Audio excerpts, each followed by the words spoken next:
1948. For Palestinians, that year is a Nakba, or the catastrophe.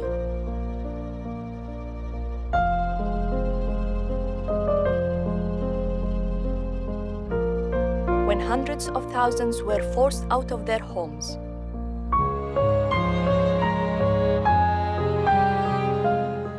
For Israelis, that year marks the creation of the State of Israel.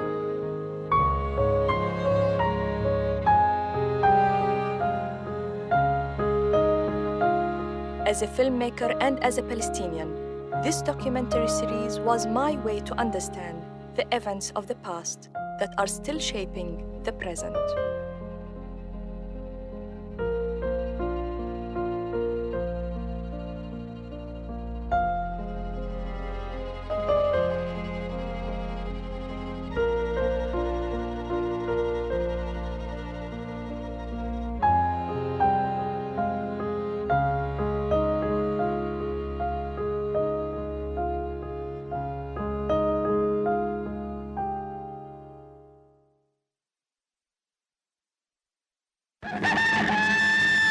Here is the world's news in pictures, and this is Pathé Gazette screening it.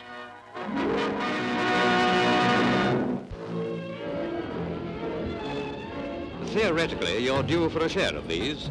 They're real Jaffas being gathered in the groves of Palestine for shipment to Britain.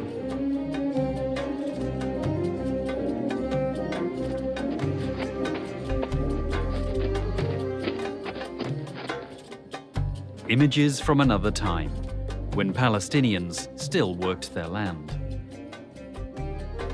Few Palestinians, if any, could imagine they were to become victims of what would later be known as ethnic cleansing.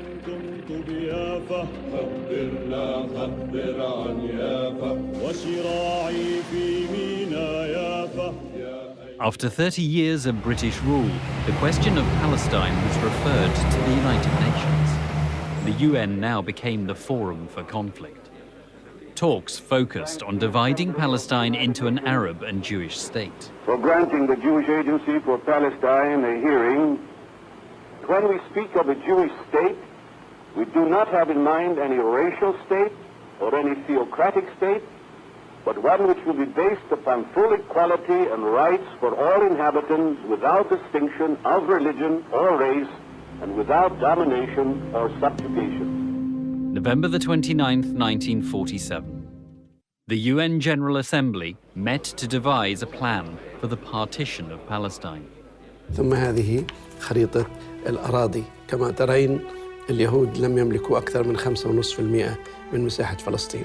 United Nations Resolution 181 divided Palestine into an Arab and a Jewish state, with Jerusalem being an internationalized city. The Jewish state would be granted 56% of the land. The city of Jaffa was included as an enclave of the Arab state. The land known today as the Gaza Strip was split from its surrounding agricultural regions, making the proposed state all but impractical in the eyes of many Palestinians. The draft resolution was presented for voting. The resolution of the Dutch Committee for Palestine was adopted by 33 votes, 13 against, 10 abstentions. أمريكا بالأساس إذن وفي عهد ترومان هي التي صنعت هذا القرار ودفعت ثمنه عن طريق الضغط وعن طريق الرشاوي إلى عدد من مندوبي الدول، وقد اعترف مندوبو ليبيريا في إفريقيا والفلبين وغواتيمالا، عدد من الدول اعترفوا خطيا بمذكراتهم بالضغط الأمريكي عليهم أو على حكوماتهم للتصويت، بدل التصويت مع العرب أو التصويت أو الامتناع عن التصويت إلى التصويت مع القرار الذي أمريكا وضعته. Arab newspapers ran a name and shame list of the countries that voted for the UN partition plan, and Arab protesters took to the streets. It was unthinkable in the United Nations or any other place in the world that a national liberation movement would share the land with the settler community by dividing it. What was important for the Zionists in the United Nations Partition Resolution was that it provided Israel with international legitimacy, but they didn't care for the borders, or they didn't stop them from thinking how to dispossess the Palestinians. أرادوا ترسيخ المبدأ وهو مبدأ الدولة اليهودية. حالما رسخ المبدأ وقبل دوليا هم تكفلوا بالتفاصيل، ولذلك برأيي الترانسفير هو مترتب عن فكرة الدولة اليهودية في مكان لا يوجد فيه أغلبية يهودية، وبالتالي لا مجال لللف والدوران حول هذا الموضوع. قلت دولة يهودية، قلت ترانسفير. Following the partition resolution, Britain announced it would end its mandate in Palestine on May the 14th, 1948. Outraged by the vote for partition, the Arab League decided to prepare the Palestinians for an armed resistance. Some 3,000 volunteers, some from across the Arab world, were sent for training in Syria. A figurehead for the struggle was the Grand Mufti of Jerusalem, Haj Amin al-Husseini. From his refuge in Lebanon, he felt confident the Palestinians, with help from the Arab countries, could prevail. حاج أمين الحسيني في 37 طلع من هون 11 سنة أو 10 سنين ما كان في فلسطين، ما كان يعرف الوضع. هون كان في كتير من الناس كانوا يشوفوا التمارين الصهيونية، كانوا يشوفوا كيف مسلحين، كانوا يشوفوا الكبوتات والمستوطنات تبعهم، كانوا يعرفوا إحنا شو منسوي ضد هدول. Palestinians began to organize local committees for self-defense. By the end of 1947, groups of young men were traveling to Damascus, Beirut and Cairo to acquire weapons and receive military training. احنا لما صار الانجليز بدها تطلع وتسوي ما عندنا سلاح. رحت اعطاني ابوي مصاري ورحنا اشترينا باروده فيها يا ابني 3 رصاصات. باروده حقها 100 ليره فلسطيني فيها 3 رصاصات. شروا كم خلقة بارودي يطلعوا هالشباب يتدربوا عليهن. وصلنا لحد حماته قالوا لي جرب لشوف حظك بتقوس او لا، في عمود هناك، مسكت الرصاص قوس اجت بالحديده. طلقه تطلع طلقه تظل معصمه في جواها، جيبوا قضيب على الحديد يصيروا يدقوا بها الفشك. طخوا كم رصاص وبلشت العام خلاص الفشك خلص الفشك منه. Early 1948. Despite the presence of the British, the Jewish agency, led by David Ben-Gurion, asserted increasing military and administrative influence in Palestine. Jewish paramilitary forces included the Haganah, the Irgun, and the Stern Gang. During the first half of 1948, their numbers swelled to as many as 40,000 men and women. On the other side, there were as few as 3,000 Palestinian irregulars. This was the remnants of the fighting force smashed by the British after the Arab Revolt in 1936. There were also an estimated 4,000 volunteers from the region, known as the Arab Liberation Army, led by an Arab nationalist called Fawzi al-Kawukashi. In terms of fighters, the Palestinians were outnumbered and outgunned.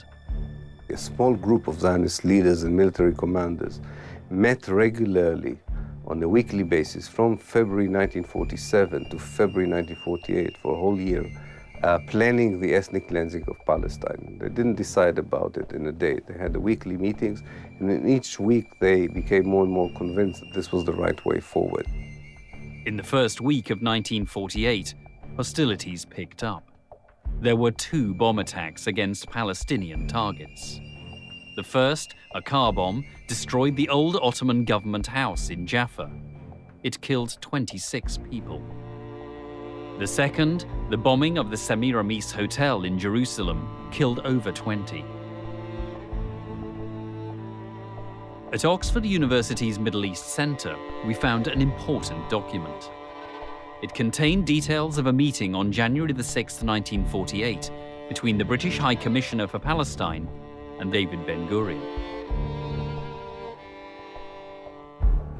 The High Commissioner inquired about reports that Haganah was responsible for the attack on the Semiramis Hotel. Ben-Gurion conceded this might be the case. And in a letter he sent 2 days later, Ben-Gurion confirmed Haganah's responsibility for the attack. During the first 3 months of 1948, Jewish paramilitary groups carried out dozens of attacks on Palestinian cities and villages. Some operations were carried out by special units of Jews disguised as Arabs, known as Mistaravim. اليهود صارت تطلع على القرى بالليل، فاهم؟ وتعمل تحط قنابل وتسووا انفجارات ولهذا. صرنا احنا ناخذ البارودة ونحرس خوفا من انه اليهود يدخلوا يعملوا هكذا. A direct challenge to the United Nations and its powers of war prevention comes from Palestine. The definition of legal and illegal forces becomes daily more obscure. Haganah, the force first legally raised for the defense of Jewish settlements, appears to function hand in glove with Irgun Tzvai Leumi, the outlawed terrorist army. The well-trained Jewish forces began to put their plans into action.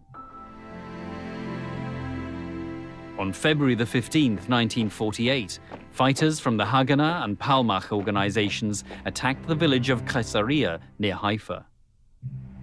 A young man called Yitzhak Rabin is believed to have been one of the field commanders in the assault. Over 1,000 Palestinians were expelled from Caesarea as the village was torched to the ground. What the Zionist forces did, they targeted 5 villages on the coast and experimented with them to see whether it works. And they expelled the inhabitants of 5 villages under the eyes of the British soldiers who were there or still there until May 48. And they found out that it was quite easy, that it didn't take much. There wasn't much resistance. The British did not interfere. دراسة بسيطة جدا وسريعة لكيفية سقوط القرى الفلسطينية، نصل إلى استنتاج أنه كل قرية فلسطينية كانت لوحدها تواجه مخطط وهجوم عسكري من قبل المنظمات العسكرية الصهيونية. عند عدد من الضباط اليهود صاروا شافوا أنه سهل جدا تشرد أو تشتت أو الفلاحين الفلسطينيين. الموضوع اللي كان بالحركة الصهيونية إنه بدنا إحنا دولة مع أقل عدد ممكن من العرب. March the 10th proved to be a fateful day. The final meeting was on the 10th of March 1948 when they drafted a plan known as Plan D or Plan Dalit, which finalized the last details about how to expel the Palestinians and dispossess them. بن غوريون أعطى تعليمات بمصطلح نظفوا، يعني قديش بتقدروا تطردوا عرب اطردوا. A diary entry from Ben Gurion exposes the extent of the Zionist agenda. He writes, "In each attack, a decisive blow should be struck, resulting in the destruction of homes and the expulsion of the population." The Palestinian and Arab fighters were determined to resist. This newspaper from March the 16th, 1948, reports that a Jordanian volunteer, a commander of the Haifa garrison, was trying to obtain weapons.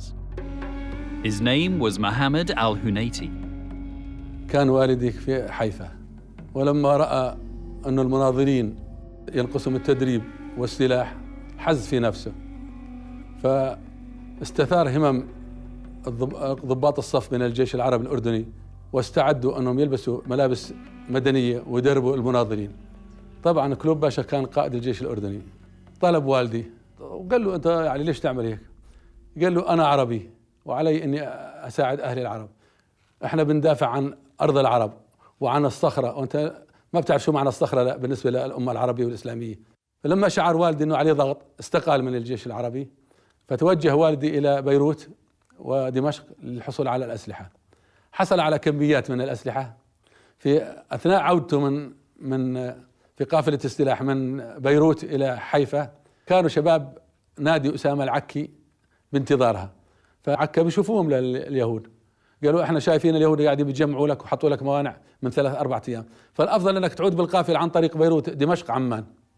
قال لهم أنا إذا بغيب عن حيفا يوميا بتسقط حيفا، ولذلك لازم أخترق الموانع هاي واللي الله كاتبه بصير. Al-Hunayti was killed in an ambush on the road to Haifa. He had fought for Palestine, and had paid the ultimate price.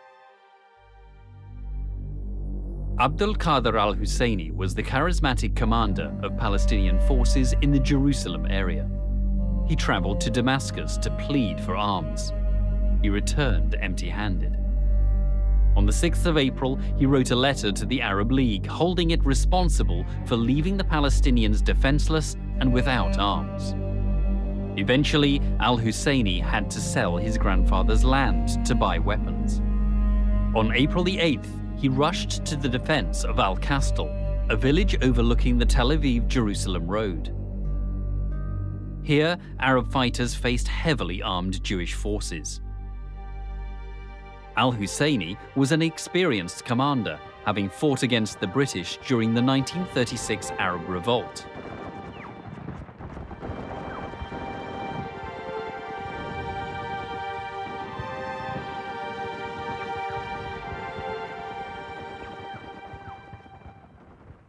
He was killed in the Battle of Al-Kastal. His funeral drew a large crowd of mourners. His death was a severe blow to the Palestinian morale. Jewish forces were gaining the upper hand.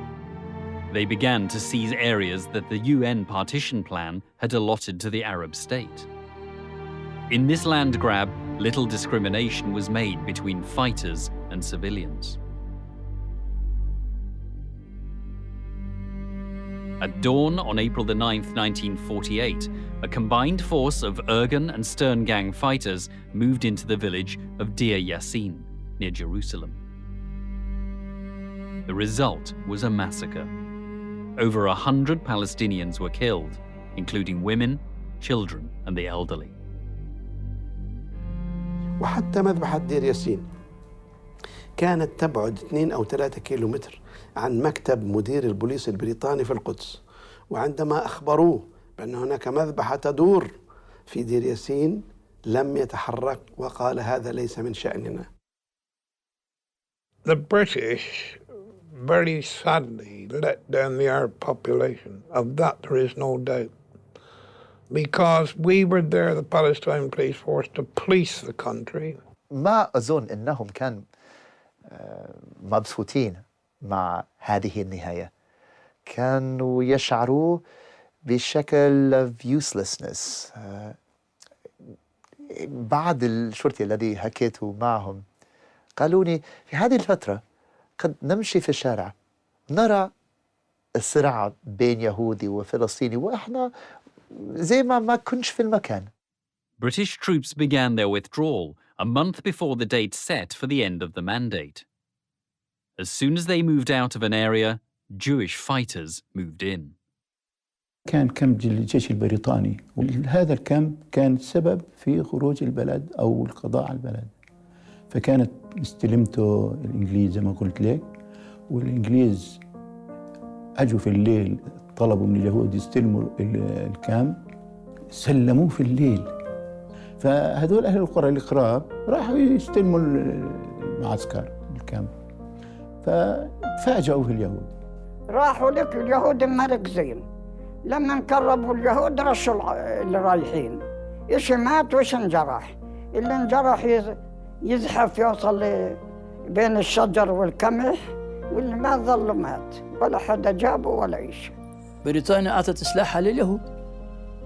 كانت اليهود مدرعاتها دباباتها أسلحة كلها سلمت اليهود وطلعت بريطانيا.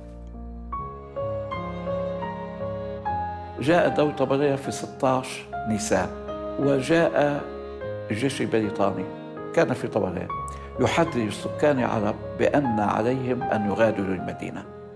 بعض السكان بدأوا بالمغادرة، بقي منهم عدد كبير للدفاع عن المدينة. ووالدي كان من العائلات الفرنسية التي بقيت ورفضت أن تخرج من المدينة في 16 شهر و17 شهر. فجاء ضابط بريطاني إلى والدي باعتباره قسيس، أنه يا قسيس عليك أن تغادر المدينة حتى يغادر أبناء الطائفة المدينة.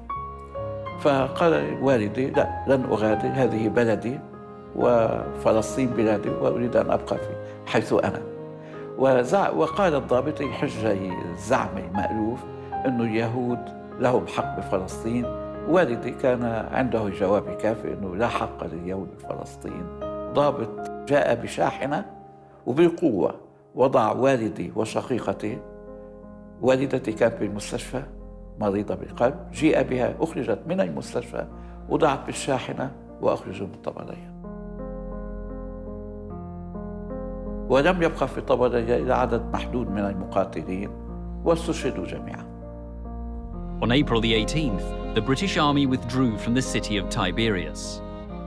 Before leaving, they forced some 5,000 of the city's Arab inhabitants to evacuate their homes. The following day, Jewish forces seized Tiberias.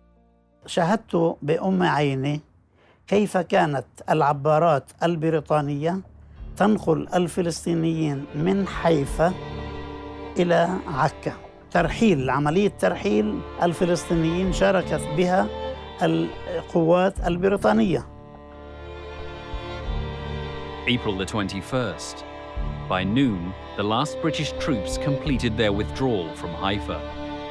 That very afternoon, the city was stormed by thousands of Haganah fighters.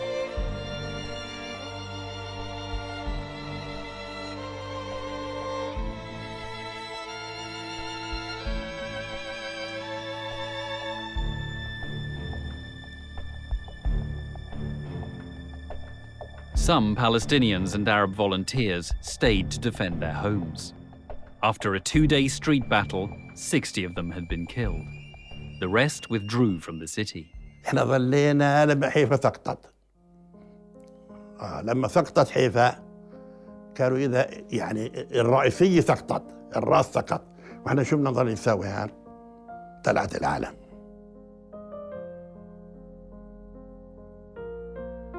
From Haifa, heading north to Lebanon, came right past the trade school entrance gates.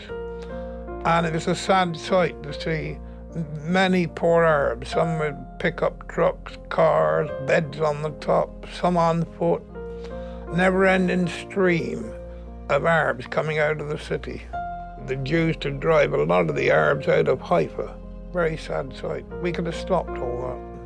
There was no doubt about that. We had the armor to do it.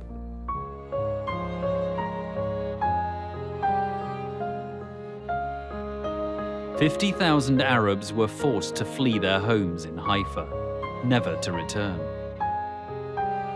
Today, a memorial stands in the city. Erected by the Israelis, it commemorates what they call the liberation of Haifa.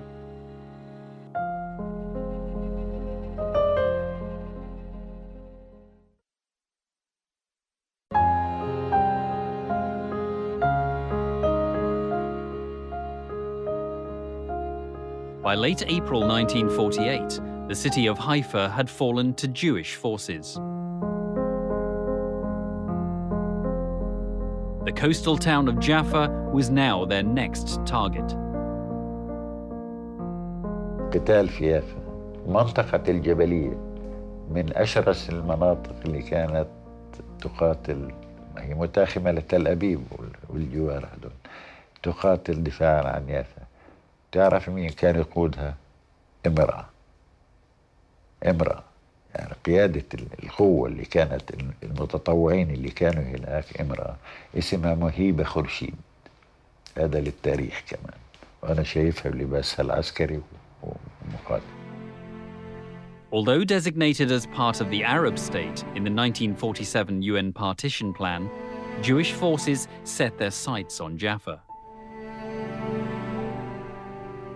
During the last week of April, bombing of the city intensified.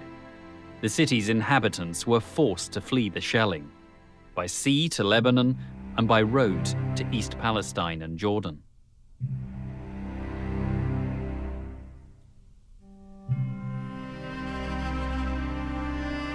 By May the 14th, 1948, the Haganah had taken control of Jaffa. 70,000 of its inhabitants had fled. The remaining males were transferred to central detention camps.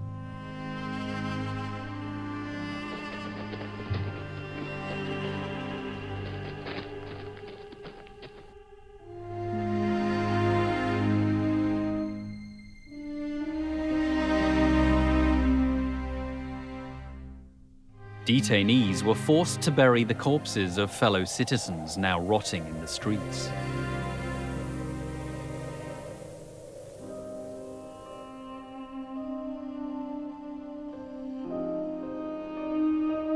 They were also forced to transport the contents of Arab homes ransacked by Jewish fighters.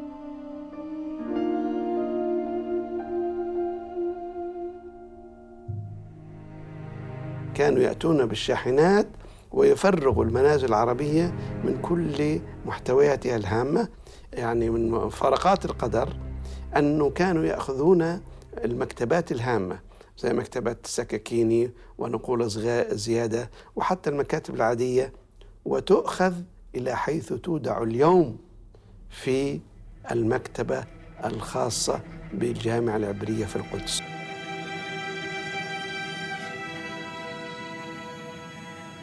المنهج اللي اعتمدته المنظمات العسكرية الصهيونية في عملية التهجير.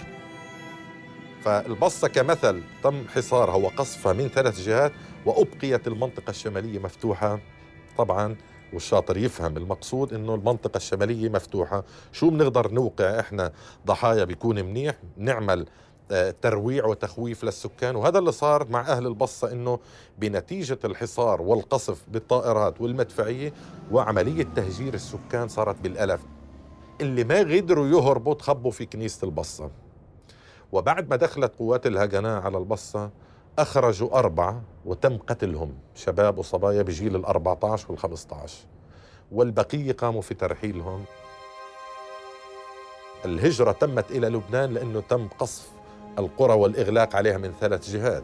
كذلك التهجير كان إلى سوريا من خلال محاصرة من 3 جهات والإبقاء على الجهة الشرقية الشمالية. فيما يتعلق في القرى الفلسطينية المحاذية لمنطقة الغور نفس الأسلوب. ومن هون تم خلق قضية اللاجئين من قبل المؤسسة العسكرية الإسرائيلية.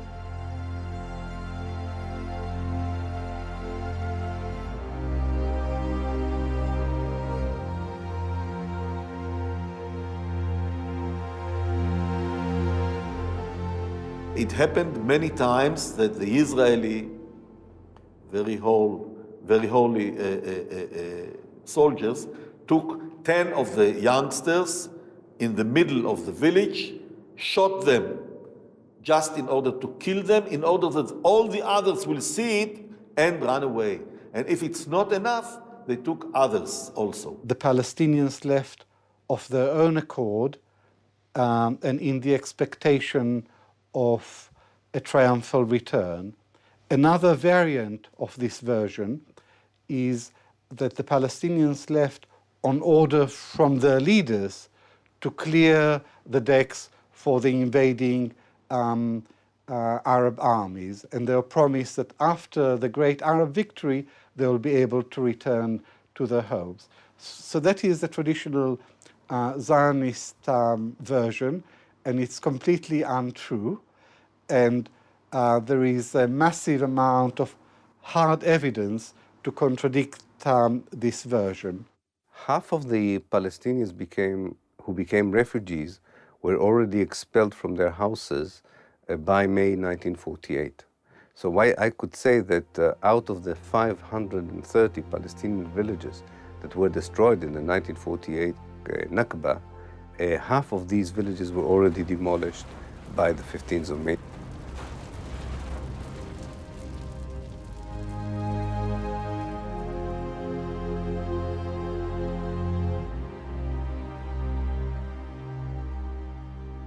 Ethnic cleansing is an ideology that wants to get rid of one ethnic group in its entirety from the place where it lives. The second stage of ethnic cleansing is to erase these people from the place's history. So it's also a cultural act of erasure, of wiping them out of history, out of memory.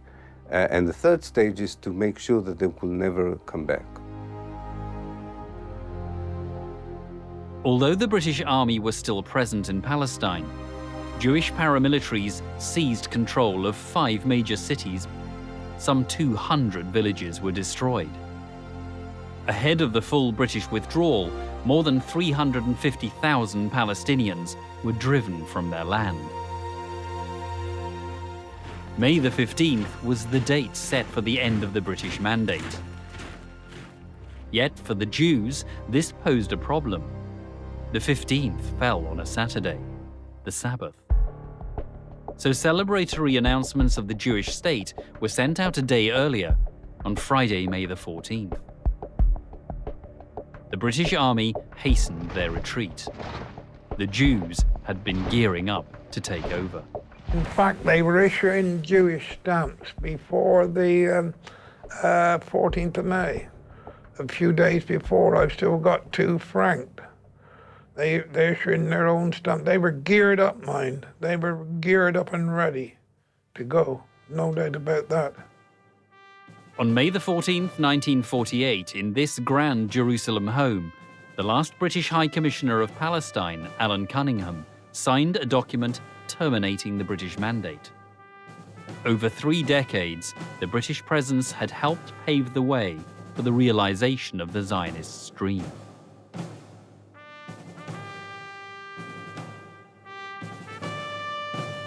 The minutes of Britain's mandate are ticking to an end. In the morning, Cunningham inspected the Guard of Honor in front of his Jerusalem home. He then flew to Haifa.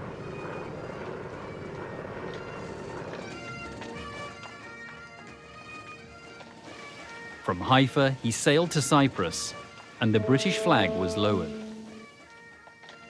From the time the British occupied Palestine in 1917 to when they left in 1948, the number of Jews is estimated to have multiplied 10 times to 500,000. Meanwhile, as the British bid farewell to Palestine, Ben-Gurion arrived in Tel Aviv to ceremoniously declare the independence of the State of Israel.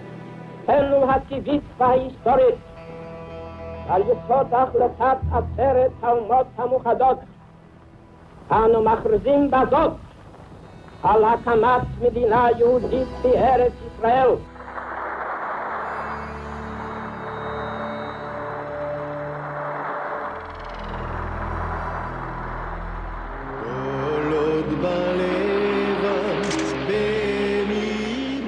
The State of Israel was signed into existence at the stroke of a pen by 25 leading members of the Jewish community. Behind Ben-Gurion hung a portrait of Theodor Herzl, author of the book The Jewish State, published back in 1896. The Star of David was hoisted, the very same flag that had been raised at the settlement of Rishon LeZion in 1885.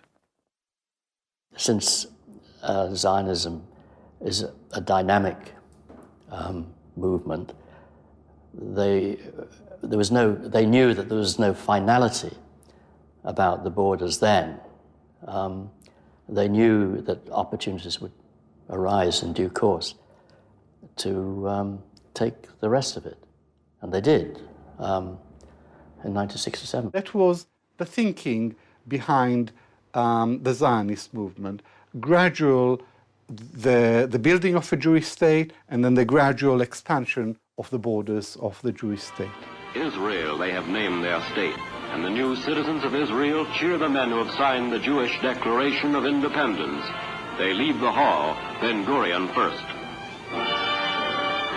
Then Goldie Meyerson, woman member of the new Council of State, and Foreign Minister Moshe Sheftok. Chaim Weizmann becomes Israel's first president. Minutes after the Tel Aviv ceremony, the United States amended a document on what they had previously referred to as a new Jewish state. The new wording now read, the State of Israel. It was signed by President Harry Truman and then announced by the US representative to the United Nations. The United States recognizes the provisional government as the de facto authority of the new State of Israel. A new state was born on the foundations of the British Mandate. الذي حصلوا عليه أنهم ورثوا نظام الدولة الإنجليزي. عندما أعلنوا الاستقلال لم يهدموا البنى القائمة، أخذوها كما هي. يعني في واقعية وبراغماتية رهيبة عند القيادة الصهيونية الأولى بقيادة بن-غوريون. يعني بنيت الدولة تؤخذ من الانتداب من الجيش للأمن لا كما هي، ثم يبدأون بصهيونتها. عندما تم الإعلان عن إقامة الدولة العبرية في تل أبيب مباشرة كانت المؤسسات تعمل في القدس الغربية، سواء كانت عن طريق البنوك أو مؤسسات الطابو أو مؤسسات السياسية أو المؤسسات البلدية. لو كان شخص يهودي يعيش في تل أبيب في يوم 15/5 أي ثاني يوم بعد ما أعلن الدولة، أذهب إلى مكتبي إذا كنت أشتغل في دائرة الصحة وأجد كل السجلات موجودة وكل الأعمال موجودة، ومكتبي كما هو ناقصا شيئا واحدا فقط، وهو أن زميلي الفلسطيني قد هجرناه وطردناه من وطنه. ولذلك استلموا دولة كاملة. ولذلك أنا بقول إنهم استلموا إسرائيل instant state، دولة جاهزة ناقصا أهلها الطبيعيين. The British had not allowed forces from neighboring Arab countries to enter Palestine until after their departure. By May the 15th, with the last British troops gone, Arab armies entered the country from the borders of Lebanon, Egypt, and what was then called Transjordan. Their declared objective: to liberate Palestine. That day, the New York Times ran the headline, "Jews in grave danger in all Muslim lands."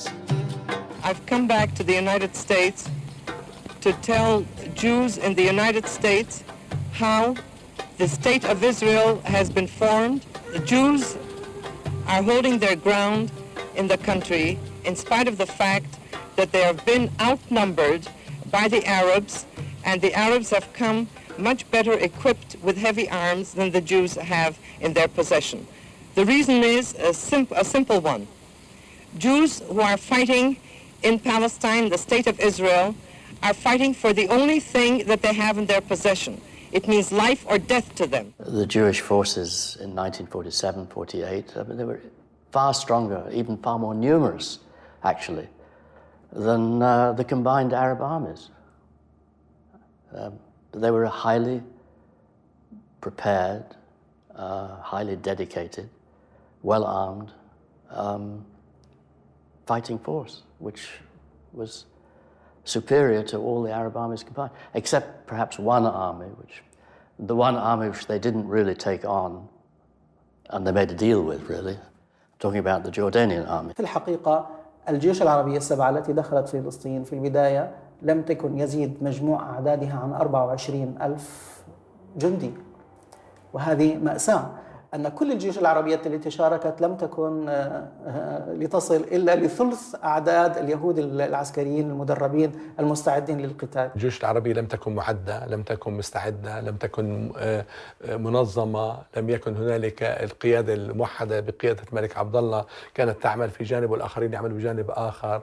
الجيش العراقي يتلقى تعليماته من بغداد. It was in fact one of the most bitterly divided, disorganized and ramshackle coalitions in the history of modern warfare. الحركات الصهيونية في المنظمة الصهيونية تلك الفترة كانت تملك قرارها، العرب لم يكن يملك قرارها. الحركة الصهيونية في تلك الفترة كان عندها أسلحة متطورة جدا وعندها مصانع سلاح في فلسطين، نحن لم يكن لدينا شيء من هذا. الحركة الصهيونية والمنظمة الصهيونية في تلك الفترة كان عندها امتداد عالمي، كانت أمريكا تقف إلى جوار، كان حتى السوفيت يقف إلى جوارها، وما كانت بريطانيا وكل العالم، نحن لم يكن يقف إلى جوار الحد. يعني بكل المقاييس كانت المعركة تسير في صالح المنظمة الصهيونية. 2 days after the Arab armies entered Palestine, the Israeli forces drew their focus on Acre. جاءوا اليهود واحتلوا تل نابليون، ومن هذا التل بدأوا يطلقون نيرانهم على البلدة القديمة. كنا ننتظر مجيء النجدة العربية، لم يأتي أي أحد. Acre fell, and 10,000 of its inhabitants were expelled. إجا عنا يوم من الأيام مجيد بيك أرسلان، قالوا له يا بيك يا باشا صفت سقطت وعكا سقفت، وإحنا قعدنا بالنص هون، وإحنا ما في عنا سلاح ولا شيء. شو بقولنا؟ قال ما كنت متأمل من أهالي ترشيعة أسمع الكلام هذا، والله عندما تسقط بيروت تسقط ترشيحة. راح ولا هو بعث لنا أنت تانك رايفل، هذول 2 مدفعية من أيام 6 مدورين معهم كل واحد رصاصة. قال هذا بخسيس من الدولة اللبنانية وهذا بدنا حقه. فهم؟ ظلوا على الشارع، أخذتهم اليهود.